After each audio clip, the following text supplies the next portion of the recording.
জোগাড় করেছি, এইটা নিয়ে মামলাটা তুলে নেন। 100 টাকা কি রে?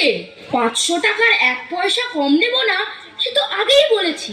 আমি গরিব চাষা, অতগুলো টাকা কোথায় পাবো কর্তা? কোথায় পাবি তা আমি কি করে বলবো? ওই টাকা দিতে পারিস তো দে, নয় জেলে যা। আমার সময় নষ্ট করিস না, অনেক কাজ আছে। হে ভগবান, এখন আমি কি করি? টাকাগুলো মহাজনের হাতে তুলে দিতে না পারলে সারা জীবন জেলে কাটাতে হবে। আমার ছেলেপুলেরা কি খাবে, কোথায় থাকবে? কিন্তু অতগুলো টাকা আমি পাবো কোথায়?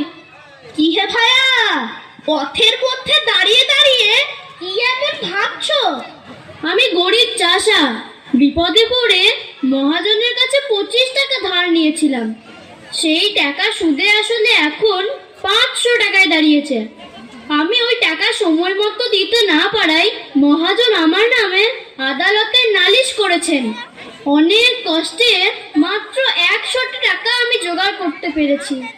এই টাকাটুকু ওনার পায়ে দিয়ে এ যাত্রা রক্ষা করতে বললাম, তা উনি কিছুতেই শুনলেন না। বললেন, হয় 500 টাকা দে, নয়তো জেলে যা। এ তো ভারী সমস্যার কথা। সমস্যা তো বটেই। আমি জেলে গেলে আমার পরিবারের কি দশা হবে ভেবেই ভয়ে মরছি। তোমাকে বাঁচাবার একটা পথ আছে। আচ্ছা, তবে আপনার পায়ে ধরছি, আমায় বাঁচিয়ে দিন। ওই 100 টাকা আমায় দিলে তোমার বাঁচার উপায় করতে পারি। নিশ্চয় নিশ্চয় দেব, আপনি আমায় রক্ষা করুন। তবে শোনো, আমার ফন্দি বলি, আদালতের কাঠগড়ায় গিয়ে যখন দাঁড়াবে তখন বাপু কথা তথা কইও না। যে যা খুশি বলুক, গাল দিক, প্রশ্ন করুক, তুমি তার জবাবটি দেবে না।